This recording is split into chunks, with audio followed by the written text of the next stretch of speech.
আসসালামু আলাইকুম বন্ধুরা, তোমরা সবাই কেমন আছো? আশা করি ভালো আছো। আমিও তোমাদের দোয়া এবং আল্লাহ পাকের অশেষ রহমতে অনেকটাই ভালো আছি। তো আজকে আমি তোমাদের জন্য খুব সুন্দর একটা রেসিপি নিয়ে আসছি।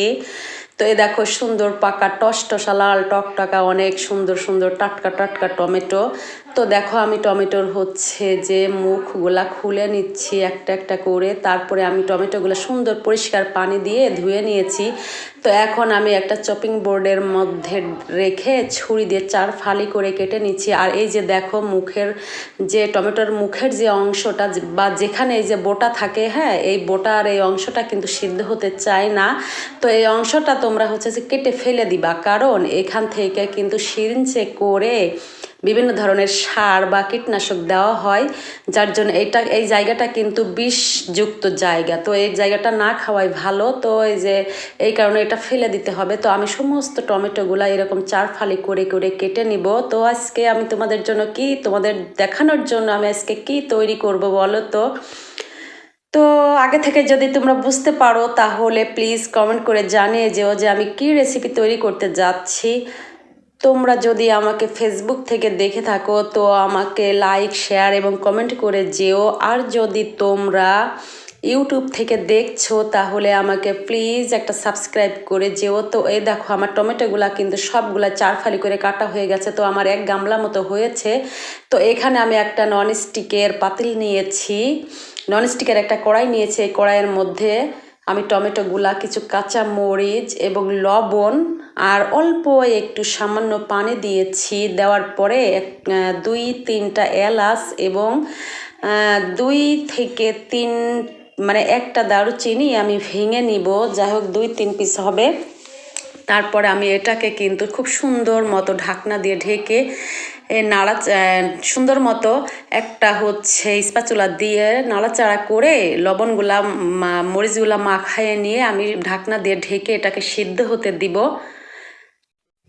তো দেখো, আমি এভাবে সুন্দর করে সিদ্ধ হতে দিব। একদম যখন পুরা সিদ্ধ হয়ে যাবে তখন তোমাদের জন্য আসছে একটা আকর্ষণীয় রেসিপি। তো রেসিপিটা কিন্তু বাচ্চা হোক আর বয়স্ক মানুষ আর যেটাই বলো না কেন, সবার কিন্তু খুবই প্রিয়। সকালের নাস্তা, সন্ধ্যার নাস্তা বা নুডলসের সাথে, সবার সাথে কিন্তু, রুটির সাথে, পরোটার সাথে এই জিনিসটা কিন্তু সবাই খেতে খুবই পছন্দ করে। আর আমার বাচ্চারা তো ওদের সামনে দিলে তো মনে হয় নিমিষেই শেষ করে ফেলবে। তো দেখো, আমার কিন্তু অলরেডি ফুটছে। তো তোমরা কিন্তু এর মধ্যে যদি তোমাদের মানে যতটুকু তোমরা মরিচ খেতে পছন্দ করো সেই পরিমাণ অনুযায়ী মরিচ দিবা। শুকনো মরিচ চিড়ে দিলেও হবে, আর যদি তোমরা মরিচের গুঁড়া দাও সেটাও হবে। আর একটু চিনি দিতে হবে স্বাদ মতো, মানে যতটুকু তোমরা টক, লবণ আর ঝাল মিষ্টি পছন্দ করো সেই পরিমাণ মতো একটা আন্দাজ মতো তোমরা দিয়ে নিবা। তো এখানে আমার কিন্তু সবটাই টমেটো সেদ্ধ হয়ে গেছে। এখন আমি এই পর্যায়ে একটা ছাঁকনির মধ্যে সুন্দর করে ছেঁকে নিব, মানে টমেটোর সম্পূর্ণ সম্পূর্ণ। আমি আর একটা কথা ভুলে গেছি, দেখো আমি কিন্তু পাশের একটা বাটিতে তেঁতুল ভিজিয়ে রেখেছি। আমি তেঁতুলের কাপটাকেও কিন্তু এর মধ্যে অ্যাড করব, তবে এখন না, কখন অ্যাড করি সেটাও তোমরা দেখতে পাবে। তো দেখো, আমি এই চালনির মধ্যে দিয়ে নিচে কিন্তু আমি একটা সসপ্যান দিয়েছি, তার উপরে চালনিটা দিয়েছি। তারপরে আমি একটু একটু করে টমেটোগুলা নিচ্ছি আর এই চামচ দিয়ে সুন্দর করে চেঁচে চেঁচে চেঁচে চেঁচে একটু মানে ঠাসা দিয়ে দিয়ে আমি রসগুলা বার করে নিচ্ছি। হ্যাঁ, তো দেখো ভাব উঠছে, ধোয়া উঠছে, আমি কিন্তু হাত দিতে পারবো না, যার জন্য আমি স্টিলের চামচটা দিয়ে সুন্দর করে আমি এভাবে টমেটোর যত রস আছে রসটা কিন্তু আমি বার করে নিচ্ছি। তো দেখতেই পাচ্ছ, এরকমভাবে সবটা আমি বার করে নিব। তো আমার সব রসগুলা কিন্তু বার করা হয়ে গেছে। তো আমার রসটা কিন্তু এরকম হয়েছে। আর এদিকে দেখো, আমি যে তেঁতুলের কাঠটাও চটকায় চটকায় বার করে নিয়েছি। তো আমার কাছে ছাকনা ছিল না, ছোট ছাকনা ছিল না, যার কারণে আমি হাত দিয়ে ছেঁকে নিলাম। তো তোমরা যে ইগনোর কইরো আমার হাতটাকে। তো ইগনোর করো আর যাই করো, আমার কিন্তু হাত দিয়ে রান্না টান্না বা মাখাইলে কিন্তু আমার কাছে টেস্টটা বেশি আসে। এখন জানি না তোমাদের কাছে কেমন লাগে, তো আমি হাত দিয়ে নাড়াচাড়া করতেই বেশি অভ্যস্ত।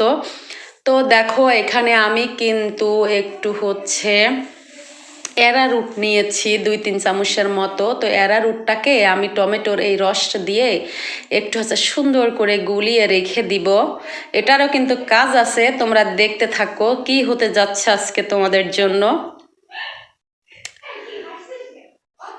তো আমি একটা স্পুনের সাহায্যে সুন্দর করে আস্তে আস্তে কিন্তু পুরা অ্যারারুটটা টমেটোর রসের সাথে সুন্দর করে মিক্সড করে নিব।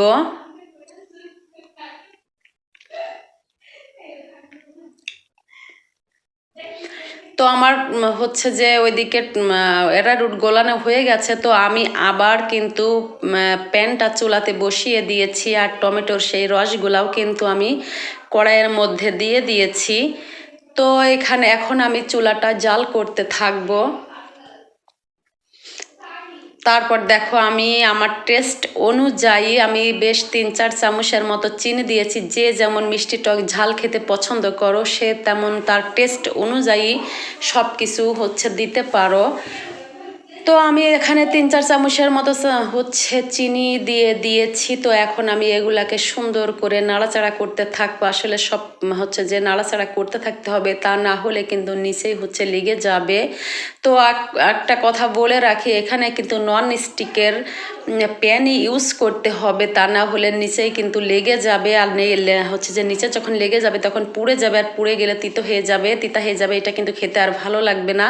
তো দেখো আমার অলরেডি রসটা কিন্তু ফুটতে শুরু করেছে, বেশ কয়েকবার ফুটে একটু ঘন হয়ে এসেছে। তখন আমি কিন্তু অ্যারারুটটা দিয়ে দিয়েছি আমি এই রসের মধ্যে। তো আমি অ্যারারুট দেওয়ার পরে দেখছো, অ্যারারুট দেওয়ার পরেই কিন্তু আমার কালারটা চেঞ্জ হয়ে গেছে। আর আমি নাড়াচাড়া করছি, নাড়াচাড়া করতে করতে আমার অনেকটাই সুন্দর ঘন হয়ে গিয়েছে। একটু ভালো করলেই তোমরা বুঝতে পারবে, হয়তো তোমরা বুঝতেই পারছো যে আমি আসলে কি তৈরি করতে যাচ্ছি। তো এই জিনিসটাকে আসলে কি বলে তোমাদের কাছে আমি কমেন্টে গেলাম, এটাকে বলবো আসলে কি বলে। তো এটা তোমাদের করবে। তো দেখো আমার এখানে অনেকটাই হয়ে গেছে, একদম প্রায় শেষ পর্যায়ে। তো আমি তোমাদেরকে দেখাচ্ছি, আমি একটা প্রিসে নিয়ে দেখাচ্ছি যে এর ঘনত্বটা আসলে কতটুকু হবে। তো আমি একটা প্রিসের মধ্যে দিয়ে আমি কাট করে এভাবে দেখাচ্ছি। যখন এই পর্যায়ে চলে আসবে, দেখো একদম প্রিসের উপরে এই রসটা কিন্তু যে একেবারে সরে যাচ্ছে না, পাতলাও না আবার বেশি ঘনও না। এই পর্যায়ে আসলে যে চুলাটা বন্ধ করে দিবা। তো আমার কিন্তু হয়ে গেছে, এই টমেটো কেচাপটা হয়ে গেছে। তো এখন আমি একটা বয়মের মধ্যে, একটু ঠান্ডা হয়ে গেলে বয়মের মধ্যে আমি রেখে দিচ্ছি। তো দেখো এই যে কত সুন্দর একটা টমেটো কেচাপ আমি তৈরি করে নিলাম। আল্লাহ হাফেজ।